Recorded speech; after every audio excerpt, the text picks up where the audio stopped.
सब जितने भी हमारे यूनियन के अध्यक्ष हैं, आप सबसे संवाद करना चाहते हैं। तो हमें कल से नींद नहीं आ रही थी और हम बेसब्री से आपका इंतजार कर रहे थे। हम आपका पलके बिछाए इंतजार कर रहे थे कि आप कब हमारे बीच में आएंगे और कब हमारे सौभाग्य मिलेगा कि आप हमारे बीच में उपस्थित होंगे। आज वो दिन, वो सौभाग्य हम लोगों को प्राप्त हुआ कि आप हमारे बीच में उपस्थित हुए। आपका बहुत बहुत धन्यवाद, बहुत बहुत आभार। अब मैं, चूंकि समय कम है और आप सभी यूनियन के अध्यक्ष यहाँ उपस्थित हैं, और मैं 2 मिनट अपने कर्नल साहब से चाहता हूं कि हम सबका मार्गदर्शन करें। आदरणीय कर्नल कोठियार जी।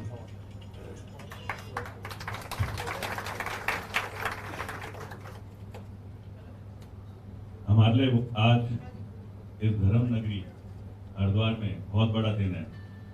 जिस प्रकार से पिछले कुछ महीनों से श्री अरविंद केजरीवाल जी, दिल्ली के मुख्यमंत्री और हमारी पार्टी के राष्ट्रीय संयोजक, बार बार उत्तराखंड में आ रहे हैं, तो पता है इसमें ना बहुत जगह लोगों की उम्मीदें बढ़ती जा रही हैं।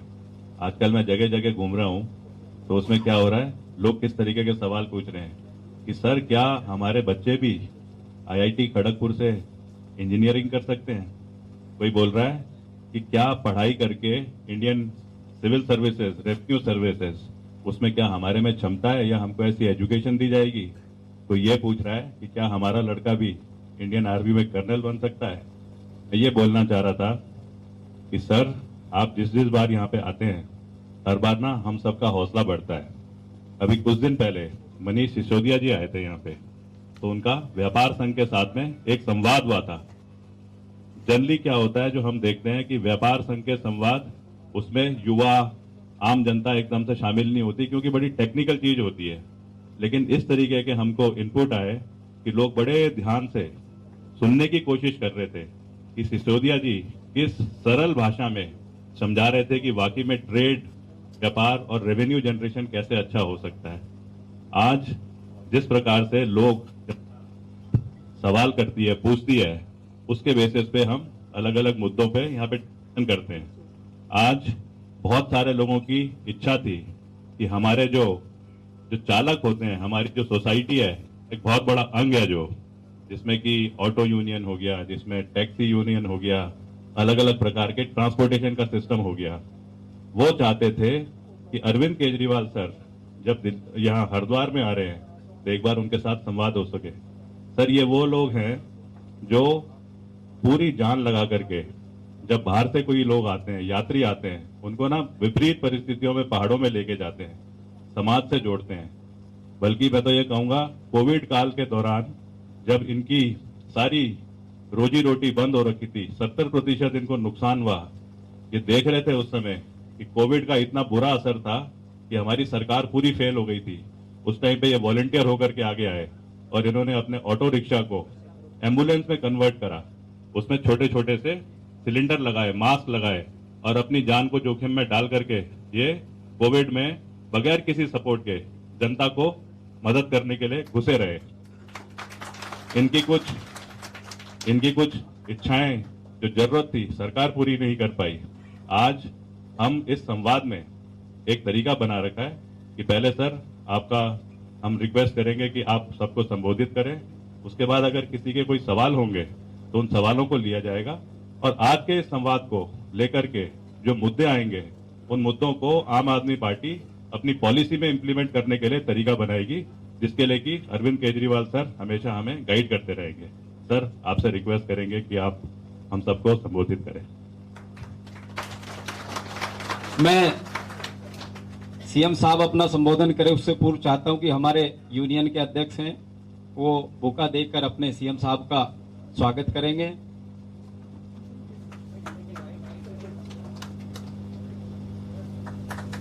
एक साथ ही आ जाओ, आ जाइए।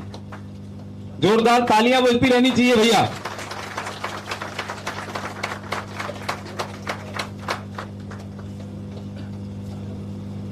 देखो ये हमारे लिए कितने सौभाग्य की बात है कि कोई मुख्यमंत्री सीधे संवाद के लिए उन्होंने स्पेशली कहा है कि मुझे जितने भी ऑटो यूनियन के अध्यक्ष हैं, जितने ऑटो यूनियन चालक हैं, उनसे सीधे संवाद मुझे करना है। ये कितने सौभाग्य की बात है। पहली बार कोई मुख्यमंत्री ऐसा है जिन्होंने कहा है कि मुझे ऑटो यूनियन, ऑटो चालकों से सीधा संवाद करना है।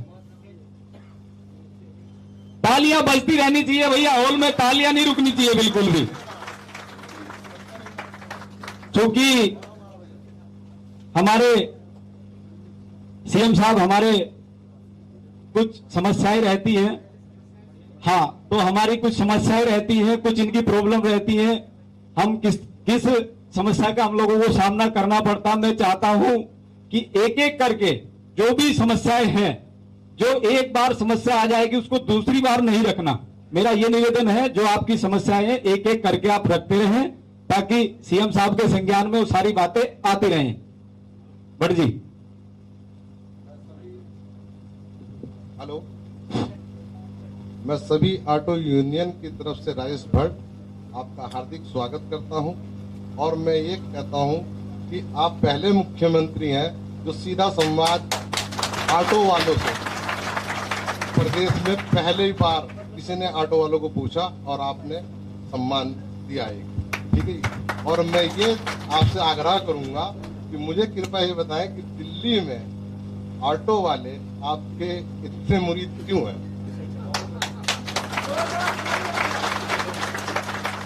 ठीक है।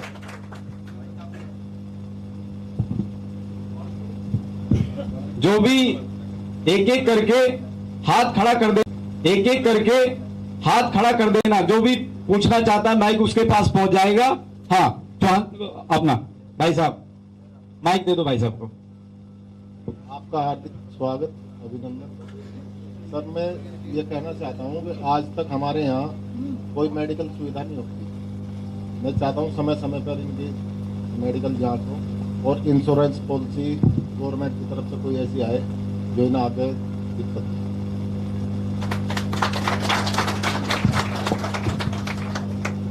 और कोई जी बताइए। मैं एक एक करके आप रुक जाइए अभी। सर, हरिद्वार की धरती पर आपका बहुत बहुत धन्यवाद। सर, हम दिन रात सेवा करते हैं। जहाँ परिवहन की व्यवस्था नहीं होती, हम लाने ले जाने का लोगों को व्यवस्था रखते हैं, लेकिन उसके बाद भी पुलिस प्रशासन की तरफ से हम लोगों को परेशान किया जाता है। और टैक्स देने के बाद भी अलग अलग तरह के वो रखे जाते हैं हमारे ऊपर। तो उसके लिए मैं आप कुछ बताएं, क्या करेंगे? धन्यवाद। और कोई भाई जी बताइए। माइक दे दो भैया उधर। आप बैठ जाओ, 2 मिनट आप बैठ जाओ, पहले ये हो जाएंगे उसके बाद आप। सर्वप्रथम आपका बहुत बहुत आभार हरिद्वार में आने पर। मैं ऑटो विक्रम महासंघ से प्रवक्ता एंड महामंत्री हूं, आदित्य शर्मा मेरा नाम है। सर, मैं आपसे एक ही बात कहना चाहूंगा कि आपका तालियां बजाकर स्वागत किया जाए केजरीवाल जी का, आज जो इन्होंने ऑटो वालों को बुलवाया यहाँ पर। बहुत बहुत धन्यवाद आपका इस चीज के लिए। मैं एक चीज कहना चाहूंगा आपसे कि हमारी जो वर्तमान सरकार है फिलहाल, पिछले लॉकडाउन में, इस लॉकडाउन में हमारी ऑटो विक्रम की किस्तें टूट गई हैं सर। जो फाइनेंसर हमें परेशान कर रहे हैं कि तुम्हारी गाड़ी खींच लेंगे, तुम्हें ये कर देंगे, फलाना कर देंगे, इसमें हमारी सहायता की जाए सर थोड़ी सी, पहला पॉइंट। दूसरा, मैंने आपको ज्ञापन दिया है अपने अध्यक्ष महोदय के द्वारा, उसमें मेरे सारे बिंदु लिखे हुए हैं सर। धन्यवाद सर। हाँ बताओ भैया, बताओ। उनको दे दो लाल शर्ट दे दो। सर, आपका बहुत बहुत धन्यवाद और आभार। हमारी निम्न समस्या, मैं देहरादून से Shekhar Kapil auto rickshaw union से एक तो हमारी समस्या है सर आरटीओ में भ्रष्टाचार। दूसरा है हमारी पार्किंग और स्टैंड की व्यवस्था। कहीं इधर उधर जहाँ गाड़ी खड़ी होती है चलान हो जाते हैं एकदम, इतना एक हफ्ते में नहीं कमाना जितना एक चलान चल जाता है। और सर हमारी कबाड़ नीति, इसका हम पूर्ण विरोध करते हैं जो केंद्र सरकार द्वारा लाई जा रही है कबाड़ नीति, क्योंकि इससे कहीं महाविनाश होगा सर इस नीति से। क्योंकि वैसी कोरोना की मार झेल रहे हैं हम काफी टाइम से, और अभी भविष्य ये नहीं पता कोरोना आएगा नहीं आएगा। ऐसे में यदि कबाड़ नीति आती है तो हम तो डूब ही जाएंगे लगभग। और एक और उम्मीद करते हैं सर कि जो भी प्रपत्र होते हैं गाड़ी के कागजात, उनकी वैधता को 1 साल तक और एक्सटेंड दिया जाए। ये है सर हमारी मुख्य मांगे। धन्यवाद। ये भैया ताऊ जी को दे दो, ताऊ जी कुछ कहना चाह रहे थे। अंकल जी। मेरा सबको नमस्कार, अस्सलाम वालेकुम। मैं अभी 27 तारीख में दिल्ली गया था। मैं था, मेरी बीवी, मेरी बेटी और मेरा बच्चा। मैं वहाँ बस में बैठा एयरपोर्ट के लिए। हम 2 आदमियों का किराया लिया गया, हमारे बच्चों का किराया नहीं लिया था। वाह, तालियां जोरदार एक बार। मैं ये चाहता हूँ यही सुविधा हमारे इस उत्तराखंड में आप। बहुत बढ़िया, बहुत अच्छा। इधर दे दीजिए। सर नमस्कार, मैं Doon auto rickshaw union Dehradun से 2500 ऑटो है, उनकी तरफ से मैं आपको बहुत बहुत धन्यवाद देता हूँ। ऐसा संवाद शासन में होते हुए यहाँ उत्तराखंड में आज तक नहीं हुआ, तो ये पहली बार हुआ, हमें बहुत अच्छा लगा। और मैं दिल्ली में, पुरानी दिल्ली में स्टेशन में कृष्णा ऑटो वाला है, वो अध्यक्ष है वहाँ पे, तो मेरी उससे बात होती रहती है। एक दिन मैं दिल्ली गया, उसने स्कूल दिखाए मुझे वहाँ पे। स्कूल इतने बढ़िया लगे कि वहाँ पे स्विमिंग पूल बने हुए और इतना जैसे होटल होगा। मैंने उसी दिन से कसम खा ली थी कि देहरादून में हमारे 2500 ऑटो नहीं, 2.5 लाख, बहुत सुंदर, 2.5 लाख सुंदर। के बराबर काम करेंगे। और हर ऑटो वालों को बोला बस सवारी जितनी बैठे, 10 सवारी एक दिन में बैठेगी, 10 सवारी को आम आदमी पार्टी की तरफ से झुकाव करना। बहुत सुंदर, बहुत बढ़िया। और कोई भैया? आप कह रहे थे भैया कुछ? आप? नमस्कार, मैं दिलशाद अंसारी, मंगलौर विधानसभा उपाध्यक्ष। ये हमारे मंगलौर में अभी तक बस स्टैंड का सही विकास नहीं हुआ। वहाँ पे बसें नहीं रुकती है और रात और रोड के अंदर मंगलौर बहुत तंग होते हैं। तो मैं चाहता हूँ मंगलौर अंदर बस स्टैंड बढ़िया बना दिया जाए और वहाँ विकास हो। अब तक वहाँ का विकास नहीं हुआ। इंशाल्लाह आपको पूर्व बहुमत से उत्तराखंड के अंदर जिताएंगे। धन्यवाद, धन्यवाद, धन्यवाद। अब मैं अपने सीएम साहब से चाहता हूं कि वो जो अब हम सबका मार्गदर्शन करें, आदरणीय सीएम साहब।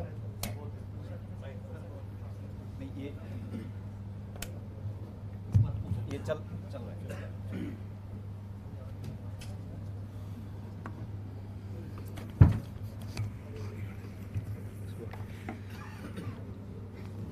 सबसे पहले मैं यहाँ अपने जितने ऑटो टैक्सी वाले भाई आए हुए हैं सबको नमस्कार करता हूँ।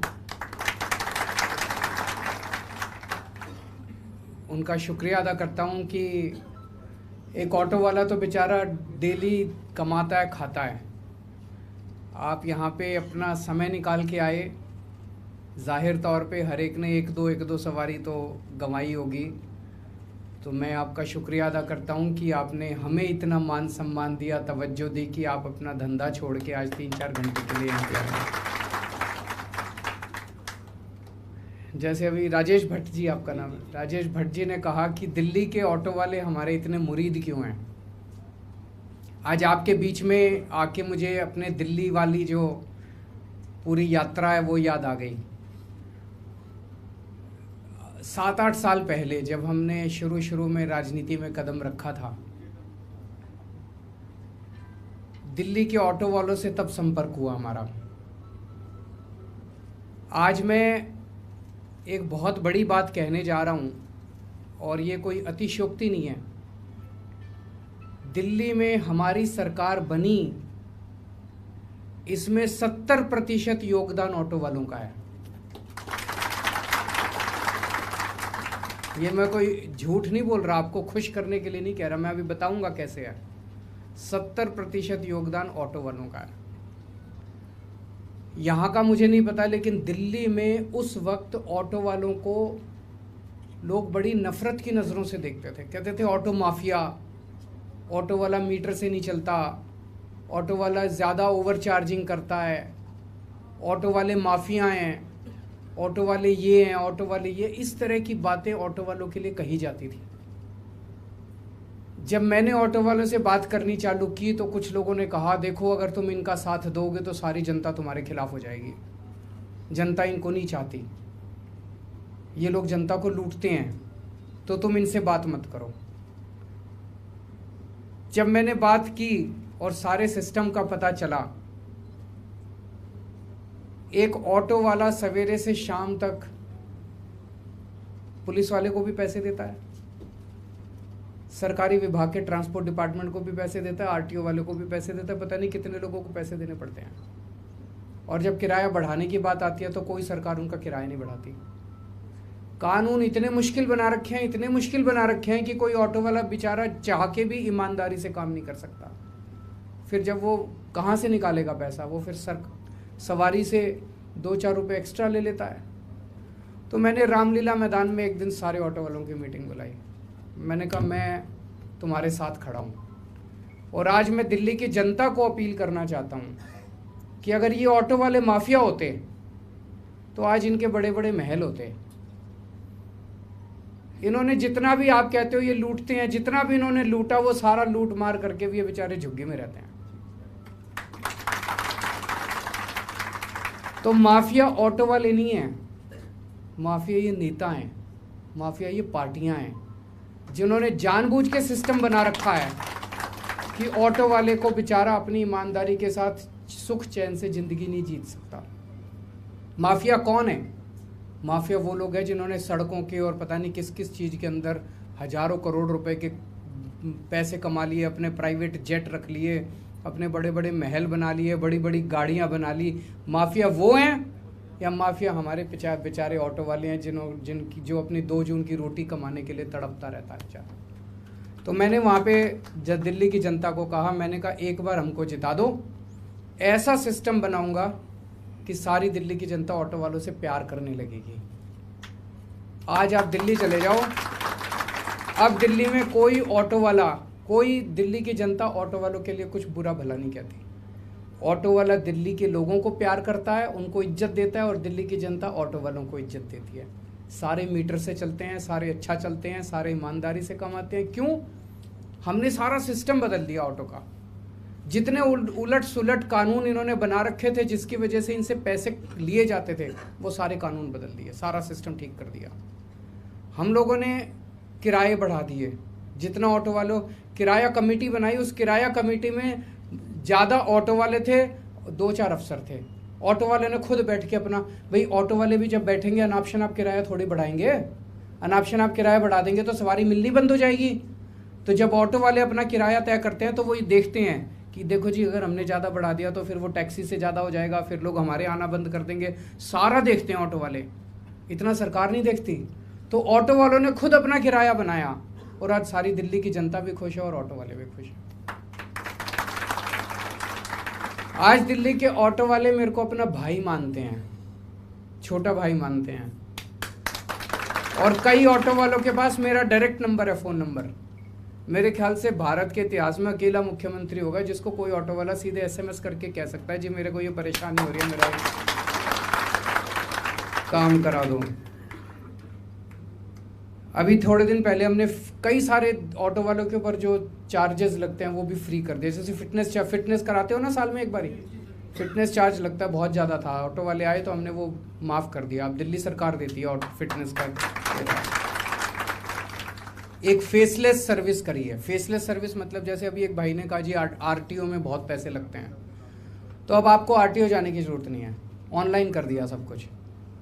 आप ऑनलाइन सारा कुछ, सब कुछ, एक फिटनेस छोड़ के, फिटनेस में तो अपनी गाड़ी ले जानी पड़ती है, फिटनेस छोड़ के बाकी सारी चीज़ें आप ऑनलाइन कर सकते हो। किसी RTO दफ्तर में आपको जाने की ज़रूरत नहीं, कि कोई दलाल पकड़ने की ज़रूरत नहीं, कोई लाइनों में लगने की ज़रूरत नहीं, सब कुछ ऑनलाइन हो गया। तो सारी रिश्वतखोरी बन गई। बस एक फिटनेस के लिए आपको अपनी गाड़ी लेके जानी पड़ती है। अभी कोरोना हुआ, कोरोना में सबकी दिहाड़ी खराब हो गई, सवारियां मिलती नहीं थी, लॉकडाउन लगा, लॉकडाउन में सारे घर बैठे थे।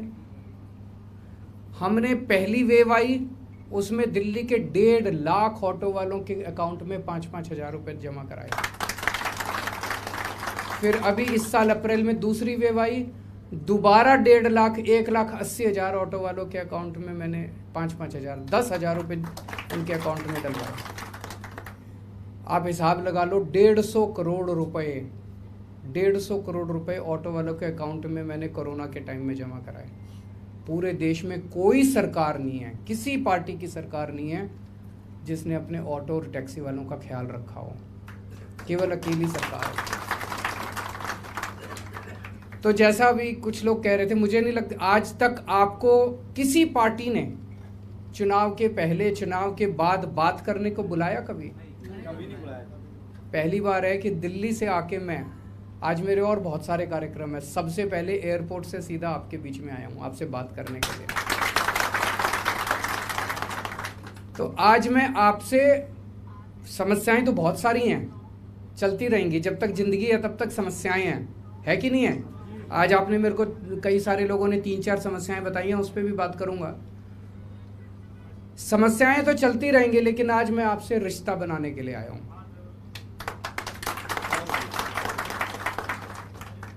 आपको गले लगा के आपका भाई बनने के लिए आया हूं। बनाओगे भाई? जोर से बताओ।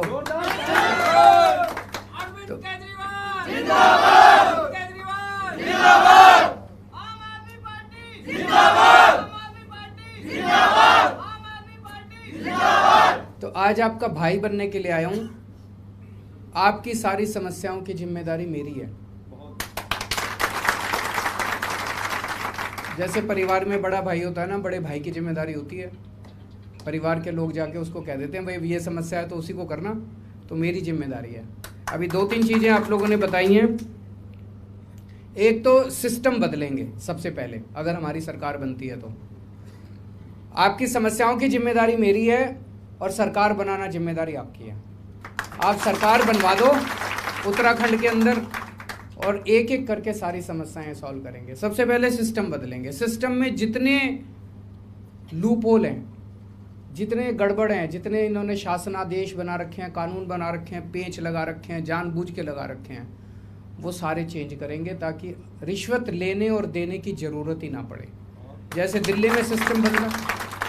दूसरा, सिस्टम को फेसलेस करेंगे जैसे दिल्ली में करा। अब मैं हवा में बात कर रहा होता तो अलग बात थी, दिल्ली में लागू करके आया हूँ। और दिल्ली में आपको मैं चैलेंज कर रहा हूँ, किसी भी ऑटो वाले को फ़ोन कर लेना और फ़ोन करके पूछ लेना भाई केजरीवाल कैसा काम कर रहा है। अगर वो तारीफ ना करे तो मेरे को वोट ना देना उत्तराखंड में।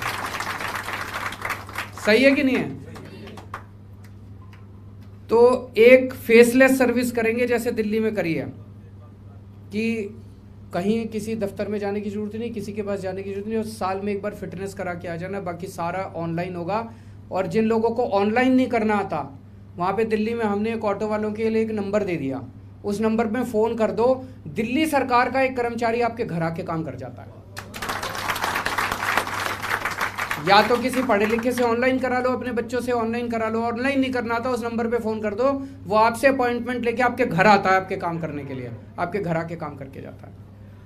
तीसरी चीज़, अगर किसी की भी एक्सीडेंट होता है, उसके सारे इलाज का खर्च सरकार देगी, आपको कोई खर्च देने, बेस्ट से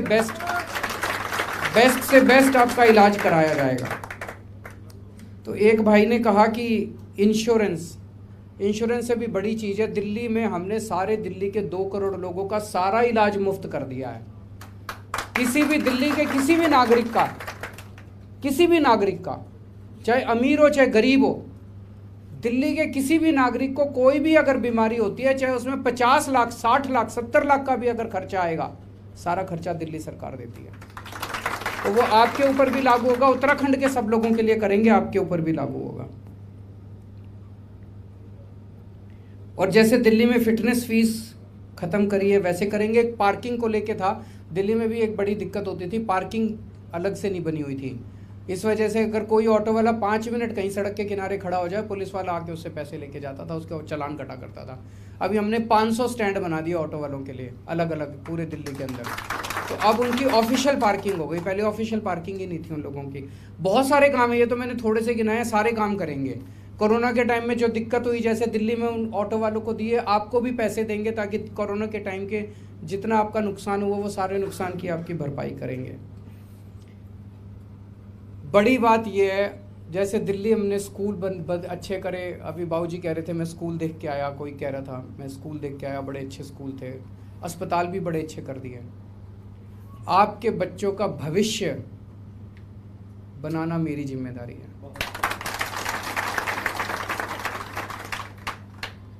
आप चाहते हो ना बच्चे बड़े बने, अच्छे बने बड़े होके।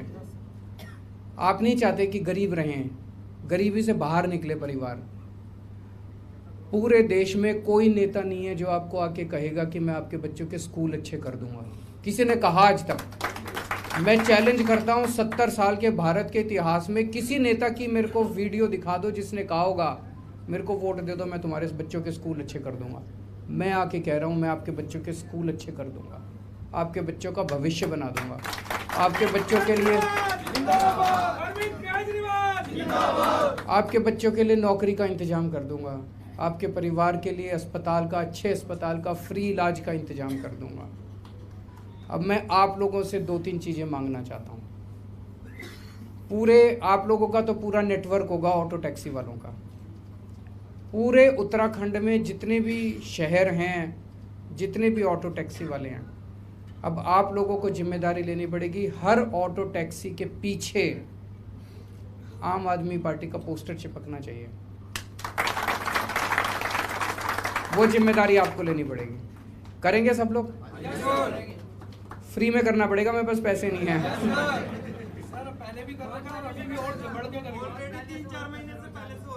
बहुत अच्छा है। तो एक तो पोस्टर, और दूसरा जैसे एक भाई साहब ने कहा, जितनी सवारी बैठती हैं सारी सवारियों को आपको, एक सवारी आधा घंटा 15 मिनट 1 घंटा बैठती है, उसको बात करके आपको आम आदमी पार्टी को वोट देने के लिए कन्विंस करना है। मंजूर है? तो ये 2 चीज़ आपसे मांग रहा हूँ। उत्तराखंड में सरकार बनवा दो, बाकी सारी जिम्मेदारी मेरी है। आपसे केवल एक चीज़ मांग रहा हूँ, एक मौका दे दो। दिल्ली वालों से भी मैंने यही कहा था, मैंने कहा एक मौका दे दो, काम ना करूँ तो अगली बार वोट मत देना। अभी जो पिछला चुनाव हुआ 2015 में, हम अपना 2014 में पहला चुनाव लड़े, 2015 में दूसरा चुनाव लड़े, और 2020 में अभी जब हम चुनाव लड़े तो 2020 में मैंने स्टेटमेंट दिया था दिल्ली में कि अगर मैंने काम नहीं किया हो तो मेरे को वोट मत देना। किसी की हिम्मत नहीं होती चुनाव के पहले इतना बड़ा बात करने।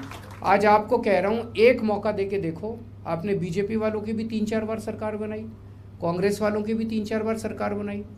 एक मौका आम आदमी पार्टी को देखो, उसके बाद मैं चैलेंज करता हूँ, दूसरी पार्टियों को वोट देना बंद कर दोगे आप लोग उसके बाद।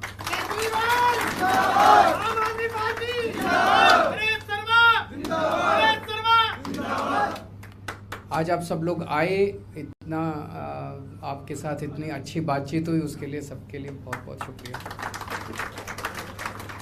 एक बार जोरदार तालियों के साथ हमारे आदरणीय मुख्यमंत्री जी का जोरदार स्वागत करेंगे।